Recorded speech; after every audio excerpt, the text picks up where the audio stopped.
Hello friends, स्वागत है आप सभी का। और मैं ओम स्वामी आपका दोबारा स्वागत करता हूं। मैं तीसरी बार भी करूंगा, मैं आपका हर बार स्वागत करूंगा क्योंकि आप लोग तो सब्सक्राइब कर नहीं रहे, ना तो आप लाइक कर रहे हैं, ना शेयर कर रहे हो, ना ही सब्सक्राइब कर रहे हैं। और इतना से क्या जा रहा है, आपसे उम्मीद रख रहे हैं सब्सक्राइब कर दो, लाइक कर दो और बेल आइकन को दबा दो। मैं आपका फास्ट तरीके से कोर्स करवा रहा हूँ ताकि जेट में पढ़ने वाले बच्चे और सुपरवाइजर में पढ़ने वाले बच्चे उनका आसानी से कोई भी क्वेश्चन छोड़ ना पाए। तो अपन पढ़ रहे थे पशुओं के रोग के बारे में पढ़ रहे थे। क्या पढ़ रहे थे भैया? पशुओं के रोग पढ़ रहे थे। पशुओं के रोग पढ़ रहे थे पलोग। अरे क्या पढ़ रहे थे? पशुओं के रोग पढ़ रहे थे।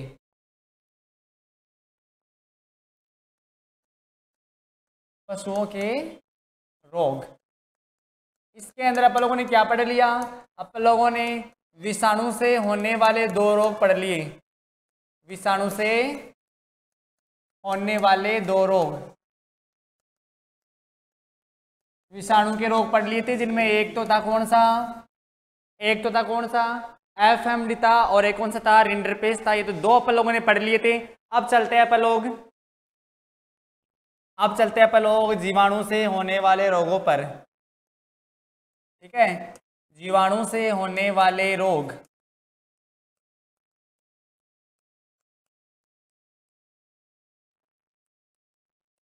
जीवाणु से होने वाले रोग, इनमें 1 नंबर पे है अपना ये वाला रोग,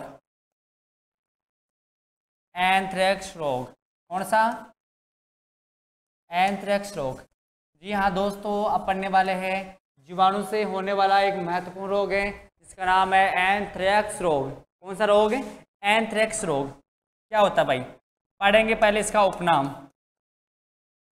एंथ्रेक्स रोग का उपनाम क्या होता है? एंथ्रेक्स रोग को बोलते हैं एप्था।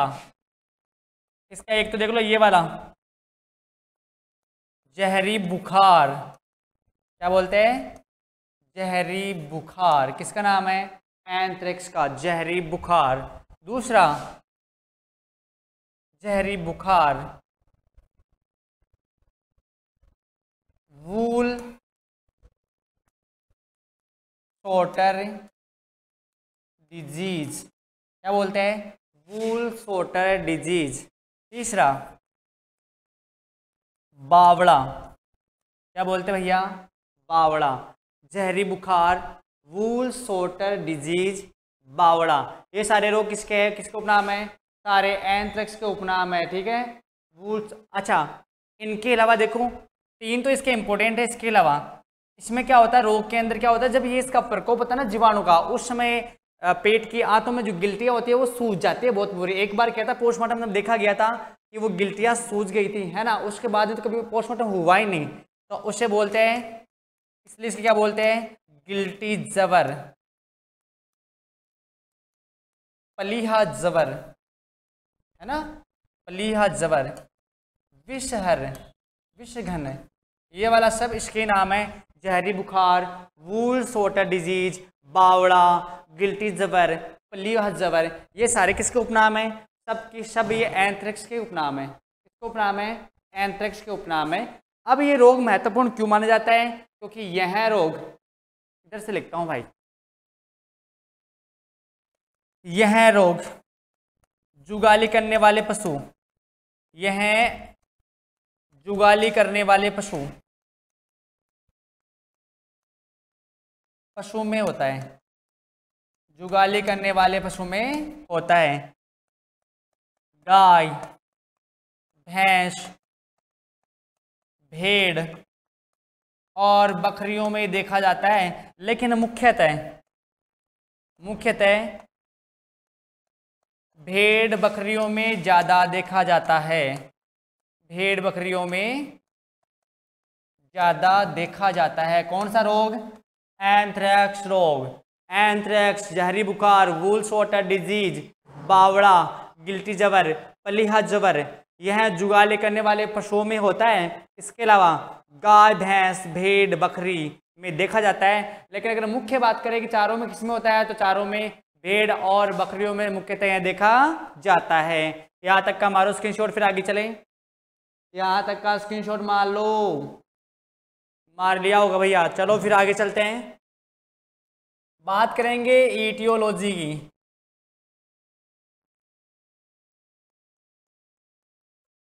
ईटियोलॉजी की बात करें, रोग कारक की बात करें, तो ये पहली बात किससे, जीवाणु से होता है। और जीवाणु का नाम बोल दे तब बताना, बैसिलस, बैसिलस एंथ्रेक्सिस। क्या बताओगे, बैसिलस एंथ्रेक्सिस नाम का जीवाणु। कौन सा जीवाणु, बैसिलस एंथ्रेक्सिस नाम का जीवाणु। भैया याद कर लो, एंथ्रेक्स का रोग कारक बैसिलस एंथ्रेक्सिस जीवाणु, बैसिलस एंथ्रेक्सिस जीवाणु। यह जीवाणु, ये जो जीवाणु आपको दिख रहा है ना, यह जीवाणु पशु के सभी भाग, पशु के सभी भाग जैसे खून, बाल, त्वचा, ऊन, वह सभी स्रावों में पाया जाता है। ठीक है, बहुत खतरनाक जीवाणु है, पशु के सभी स्रावों में भी पाया जाता है। कौन सा, अरे कौन सा, बैसिलस एंथ्रेक्सिस नाम का जीवाणु पशु के सभी भाग, खून, बाल, त्वचा, ऊन, वह सभी स्रावों में ये पाया जाता है। अब आप देखना, पशु के शरीर में, पशु के शरीर में, शरीर में यह लंबे समय तक, लंबे समय तक जीवित रहता है। ये तो कोई मौस बात नहीं भाई, जीवित रहे भाई, पशु के शरीर के साथ में है तो यह लंबे समय तक जीवित रहेगा। लेकिन क्या भाई, लेकिन पशु शरीर के बाहर, पशु शरीर के बाहर, बाहर यह अपने ऊपर, यह अपने ऊपर कवच बनाकर, कवच बनाकर लंबे समय तक जीवित रहता है। अच्छी बात है ना भाई, है ना। ये सोचने की बात है कि पशु के शरीर में कोई दिक्कत नहीं है, शरीर पर जिंदा रह जाए, लेकिन पशु के शरीर के बाहर यह अपने ऊपर कवच बनाकर लंबे समय तक क्या रहता है, जीवित रहता है। इसका स्क्रीनशॉट ले लो भाई। आ गया वो समझ में, यहाँ तक है, यहाँ तक समझ गए होंगे। अरे उतार लिए क्या, यहाँ तक, तो आगे चलो भाई। अब देखो,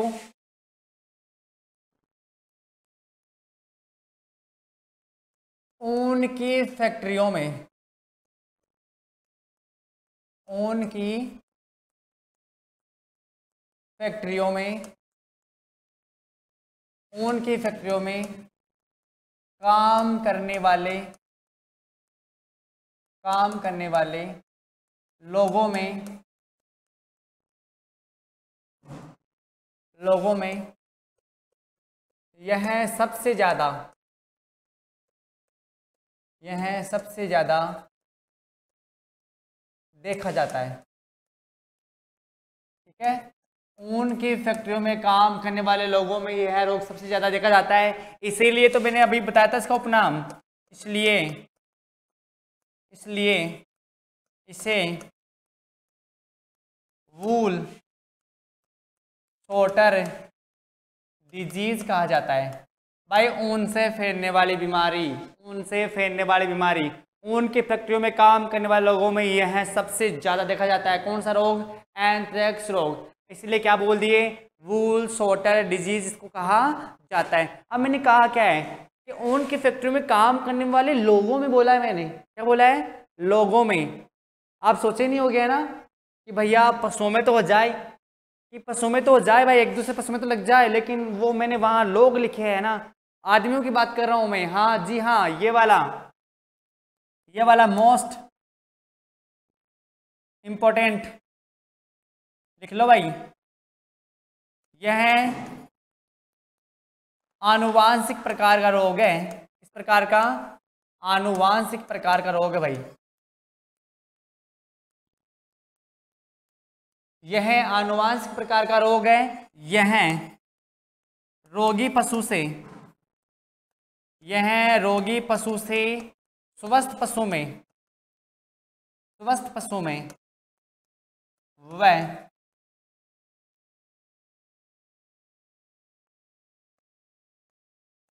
मनुष्य में वह वापस पशु में फैल सकता है। देखो समझना इस बात को, ये समझने वाली बात है। ऐसा रोग, एकमात्र ऐसा रोग जो रोगी पशुओं से है ना स्वस्थ पशु में फैल जाए या मनुष्य के अंदर फैल जाए और मनुष्य से फिर वापस किस में फैल जाए, पशु के अंदर फैल जाए। तो ये जानवरों का रोग जो किस में होता है, मनुष्य में भी होता है और सबसे ज़्यादा ये भेड़ों में होता है। और ये वाला मैंने कहा था जीवाणु की बाल में, खाल में, उत्तक में, ऊन में, त्वचा में, सब में ये लगा रहता है, वहाँ पड़ा रहता है। इसलिए ऊन की फैक्ट्री में काम करने वाले लोगों में है ना ये रोग सबसे ज़्यादा देखा जाता है। कौन सा रोग? एंथ्रेक्स रोग। और एकमात्र ऐसा रोग जो रोगी पशु से स्वस्थ पशु में और उससे मनुष्य में और मनुष्य से वापस पशु में फैल सकता है, आनुवांशिक प्रकार का रोग है। और विशेष बात, इस रोग का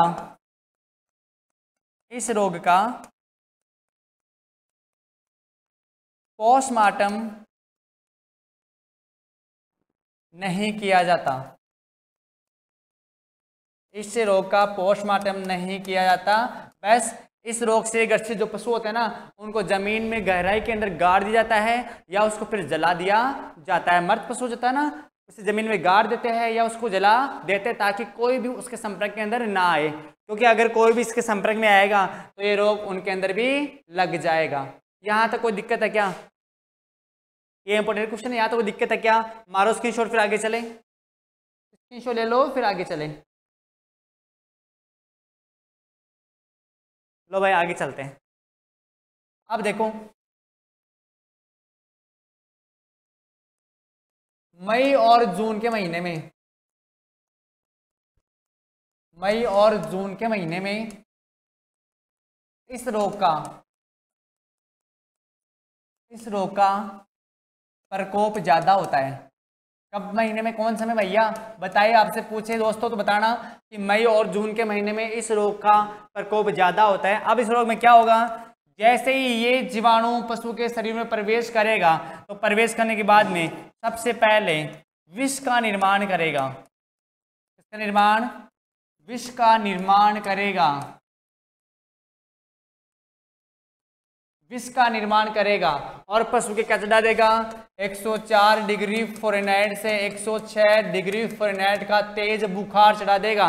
इसलिए इसको जहरी बुखार के नाम से जानते हैं। किसके नाम से? जहरी बुखार के नाम से जानते हैं। फिर दूसरी बात, इतनी तेज बुखार हो जाएगी कि पशु चारा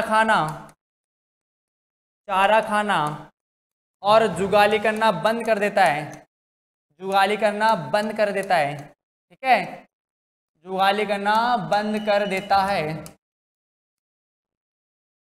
और बावड़ा हो जाता है। पशु क्या हो जाता है भैया? बावड़ा हो जाता है। भैया इसमें बहुत तेज दर्द होता है भाई, बहुत तेज दर्द होता है, पशु बावड़ा सा हो जाता है। मतलब आपको समझो में कि पेट में है ना हाथों की जो गिल्टियाँ होती है ना, गिल्टियाँ, वो गिल्टियाँ सूज जाती है। हाथों की गिल्टियाँ सूज जाती है, ठीक है, पेट में इसकी गिल्टियाँ सूज जाती है। खून के साथ अंतःस्राव होते हैं। क्या होते हैं? खून के साथ अंतःस्राव होते हैं। खून के साथ अंतःस्राव होते हैं। पेट में ऐंठन के साथ, प्रमुख लक्षण है भैया, प्रमुख लक्षण याद कर लो। पेट में ऐंठन के साथ तेज दर्द, प्रमुख लक्षण याद कर लो। पेट में ऐंठन के साथ तेज दर्द होता है, ठीक है, ऐंठन के साथ तेज दर्द होता है। और गर्भित पशुओं में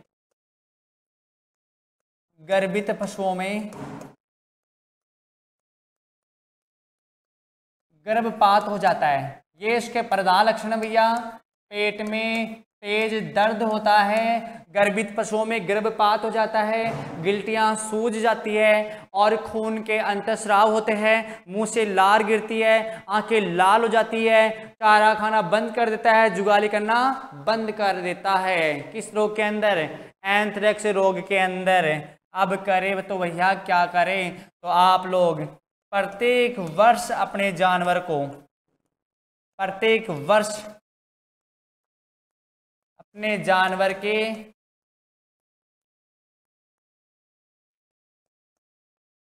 एंटी एंथ्रेक्सिस का टीका लगाए। इसका एंटी एंथ्रेक्सिस का टीका लगाए। इसे याद कर लेना भाई, प्रत्येक वर्ष अपने जानवर के एंटी एंथ्रेक्सिस का टीका लगा ले। यहाँ तक याद हो गया भाई?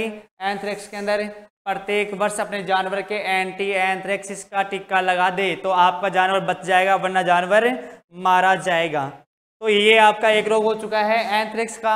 दूसरा पढ़ने वाले है ब्लैक क्वार्टर। कौन सा? ब्लैक क्वार्टर, जिसे हिंदी में कहा जाता है जहरबाद। क्या कहा जाता है? जहरबाद कहा जाता है। पूछ ले आपसे उपनाम, तब क्या बताओगे? लंगड़िया। क्या बताओगे? लंगड़िया,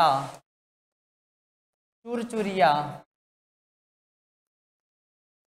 फड़सूजन, है ना? जहरबाद, लंगड़िया, चुरचुरिया, फड़सूजन, सारे इसी के नाम हैं। गाय भैंस और भेड़ बकरियों में देखा जाता है। इनमें गाय भैंस, जुगाली करने वाले जानवर गाय भैंस और भेड़ बकरियों में यह रोग देखा जाता है। अब पूछेंगे भाई किससे होता है, तो बताना पड़ेगा कि यह रोग अगर आपसे पूछ ले कि यह रोग होता किससे है, तो बताना सीधा सा कि यह जीवाणु से होता है। किससे होता है? जीवाणु से होता है। अब पूछ ले जीवाणु के नाम, तो बताना जीवाणु का नाम है क्लोस्ट्रीडियम। क्लोस्ट्रीडियम सोबियाई, क्लोस्ट्रीडियम सोबियाई। और दूसरा क्लोस्ट्रीडियम सेप्टिका। क्लोस्ट्रीडियम सोबियाई और क्लोस्ट्रीडियम सेप्टिका, इन दो प्रकार के जीवाणुओं से जानवर के अंदर ब्लैक क्वार्टर रोग होता है। क्लोस्ट्रीडियम सोबियाई और क्लोस्ट्रीडियम सेप्टिका, इनसे होता है ये ब्लैक क्वार्टर। सर खतरनाक रोग है जीवाणु वाला पशु। हाँ, 5 से 7 दिन के अंदर ये मर जाता है भाई। अपने सुभाष सर बोल रहे हैं कि रोग में 5 से 7 दिन में मर जाता है। हाँ भाई, 5 से 7 दिन में पशु मर जाता है, इसकी टाइफाइड हो जाती है। लेकिन आप लोग एक बार याद करना, जीवाणु ने बोला इनका नाम क्लोस्ट्रीडियम सोबियाई और क्लोस्ट्रीडियम सेप्टिका, बहुत शानदार जीवाणु है, मस्त वाले। तो इनसे होता है। अब देखो होता क्या है, तो ये जीवाणु है ना, यह जीवाणु सबसे पहले अटैक कहाँ करता है? तो यह जीवाणु ज़्यादा अटैक करता है जहाँ पर मांसपेशियाँ पाई जाती है। कहाँ पर? जहाँ पर मांसपेशियाँ पाई जाती है वहाँ पर यह अटैक करता है। यह जीवाणु मांसपेशियों पर अटैक करता है। जैसे मान लो एक तो करता है कहाँ पर? पुट्टे वाले भाग पर। कहाँ पर? पुट्टे वाले भाग पर अटैक करता है। और दूसरा गर्दन की मांसपेशियों पर अटैक करता है। गर्दन की मांसपेशियों पर अटैक करता है। गर्दन की मांसपेशियों पर अटैक करता है। जैसे मान लो चारागाह के मैदानों में चारा वारा खाने पर, दाना वाना पानी वानी पीने पर, जैसे ही एक बार ये आहार नाल के माध्यम से पेट के अंदर पहुंच गया, तो पहुंचने के बाद में सीधा ये यहीं पहुंचता है, मांसपेशियों वाले भागों पहुंचता है और वहां जाकर अपनी संख्या में क्या करता है? वृद्धि करता है। अपनी संख्या में वृद्धि करता है। अपनी संख्या में वृद्धि करता है भाई। अब देखिए मान लो कि ये भैंस का पुट्ठे वाला भाग है, ये वाला, ठीक है, ये पूंछ वाला, और ये पुट्ठे वाला भाग है यहाँ वाला। अब यहाँ क्या होगा? सारे जीवाणु यहाँ के इकट्ठा हो गए, अपनी संख्या में क्या कर रहे हैं भाई? वृद्धि कर रहे हैं। जैसे संख्या वृद्धि करेंगे तो यहाँ से यहाँ की जो उत्तक वगैरह है, खाल, जो मांस वगैरह है, वो सड़ने लग जाएगा, गलना शुरू हो जाएगा। गलना शुरू होगा तो यहाँ पर क्या आएगी फिर भाई? अरे यहाँ क्या आ जाएगी, अरे क्या आ जाएगी, सूजन आ जाएगी, इसमें गैस से भर जाएगी ना, तो यहाँ पे क्या आ जाएगी, सूजन आ जाएगी, सूजन आएगी। अब पशु चलेगा तब इसके क्या होगा भाई, दर्द होगा। ये सूजन आ चुकी है, पशु चलेगा तब इसके क्या होगा, दर्द होगा। तो ये इसमें पशु लंगड़ा कर चलता है। अब दर्द होगा तो भैया दर्द में कौन चारा वारा खाता है, दर्द में तो आप ही खाना नहीं खाते, तो कौन खाता है, तो यहाँ पर क्या होगा, इसके दर्द होगा। जब आप इसे दबाओगे, जब आप लोग यहाँ इसे हाथ से दबाओगे ना, तो यहाँ पर किसकी आवाज़ आती है, चुर चुर की आवाज़ आती है। चुर चुर का मतलब ये होता है, ऐसा लग रहा होता है कि जैसे यहाँ से मांस फटने वाला है, यहाँ से मांस फटने वाला है, तो चुर चुर की आवाज़ आती है, इसलिए इसे क्या बोल देते हैं, चुरचुरिया कहा जाता है। क्या बोलते हैं, चुरचुरिया कहा जाता है। अब क्या करना है, अब आप लोगों को इसका इलाज करना है। वो कैसे, सबसे पहले तो आप लेके आओ ब्लेड। सबसे पहले क्या लेके आओ आप लोगों की, सबसे पहले क्या लेके आओ, ये सूजना आ रखी है यहाँ पर है ना, सबसे पहले ब्लेड लेके आओ और ब्लेड से हल्का सा यहाँ पे चीरा मार दो। ठीक है, ब्लेड से हल्का सा चीरा मार दो। जैसे चीरा मारोगे ना, तो इस वाली जगह से एक विशेष प्रकार का, एक विशेष प्रकार का, एक विशेष प्रकार का सड़ी मछली के समान बदबू वाला, सड़ी मछली या सड़ा दही या सड़ा मक्खन या सड़ा अंडा, कुछ विशेष प्रकार की ऐसी गंध वाला द्रव पदार्थ जो काले रंग का होता है। कैसे रंग का होता है, काले रंग का होता है, वो यहाँ से निकलता है बाहर। ठीक है, वो निकलेगा, समझ गए। विशेष प्रकार का सड़ा मछली के समान, सड़े दही के समान, सड़े मक्खन के समान, सड़े अंडे के समान बदबू वाला काला काला द्रव निकलेगा, इसलिए इसको क्या बोल देते हैं, ब्लैक वाटर। क्या बोलते हैं, ब्लैक वाटर। आसपास से हाथों से दबा दबा के इस पूरे सामान को क्या करना है भाई, बाहर निकालना है। यहाँ मांसपेशियों में अरे मवाद बढ़ जाती है बहुत बुरी वाले ना, तो इसको यहाँ से बाहर निकालना है। और बाहर निकालने के बाद में आप इस घाव को टिंचर आयोडीन से धोओगे, इससे टिंचर आयोडीन से धोओगे। और ये धोने के बाद में मरकरी पर क्लोराइड, क्या भैया, मरकरी पर क्लोराइड का लेप लगाकर क्या बांधेंगे, पट्टी बांधेंगे। मरकरी पर क्लोराइड का लेप लगाकर पट्टी बांधेंगे। और प्रत्येक वर्ष अपने जानवरों में, प्रत्येक वर्ष एंटी BQ का टीका लगाए। अब BQ का मतलब क्या होता है भैया, BQ का मतलब ब्लैक क्वार्टर। तो प्रत्येक वर्ष अपने जानवर को एंटी BQ का टीका लगा दे, ब्लैक क्वार्टर का टीका लगा दे, उसके बाद में कभी भी ये रोग नहीं होगा। मारो स्क्रीनशॉट, फिर आगे चले। स्क्रीनशॉट मार लो, फिर आगे चले। स्क्रीनशॉट मार लो, फिर आगे चले। तो लंगड़िया हो गया होगा, चलो ये 2 नंबर के रोग हो गए। अब चलेंगे तीसरे के ऊपर, इसका नाम है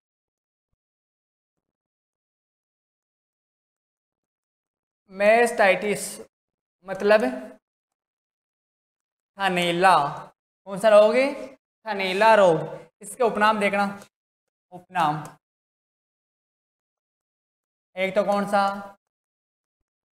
मैस्टाइटिस, दूसरा आयन का शीत, तीसरा आयन शोथ, 4 नंबर गारगोट, 5 नंबर सिल्ली ऑफ अडर, सिल्ली ऑफ अडर। तो पढ़ने वाले 5 नंबर में मैस्टाइटिस थनैला रोग, इसका नाम है मैस्टाइटिस, आयन का शीत, आयन शोथ, गारगोट और चिल्ली ऑफ अडर। ये सारे किसके नाम है, थनैला रोग के नाम है। ठीक है, अब अगली बात, यह है रोग अधिक दूध देने वाली गाय, अधिक दूध देने वाली गायों में होता है। ठीक है, अधिक दूध देने वाली गायों में होता है। यह रोग अधिक दूध देने वाले गायों में होता है। कौन सा रोग, थनैला रोग, मैस्टाइटिस, अयन का शीत, चिल्लियो, पडर, स्तन शोथ, गारगोट, सब इसके नाम है। तो ये अधिक दूध देने वाले गाय में होता है, तो आप समझ जाओ कि देसी गाय में ज़्यादा होगा या विदेशी के अंदर। अब ये तो नॉर्मल सी बात है, ज़्यादा दूध कौन सी देती है? विदेशी देती है। तो इन गायों में यह सबसे ज़्यादा देखा जाता है, यह सबसे ज़्यादा देखा जाता है। अब इसमें क्या होता है? अब इसके पूछेंगे आप लोग रोग कारक, रोग कारक पूछेंगे। तो वो होता है कौन? जीवाणु होता है भैया। क्या होता है? जीवाणु। अरे जल्दी जल्दी उतार लो भैया, एग्जाम पास में ये है, जल्दी जल्दी पढ़ लो भाई। जीवाणु मेरे पास में बहुत सारे हैं। जीवाणु का नाम है स्ट्रेप्टोकोकस, स्ट्रेप्टोकोकस एग्लैक्टी। ठीक है, याद रहेगा क्या? स्ट्रेप्टोकोकस एग्लैक्टी, या इसी के जैसा नाम है स्ट्रेप्टोकोकस एग्लैक्सिया, ये भी इसी का नाम भाई, ऐसा ही नाम है। और भी याद करो तो और बताऊं, स्ट्रेप्टोकोकस वन लेक्सियो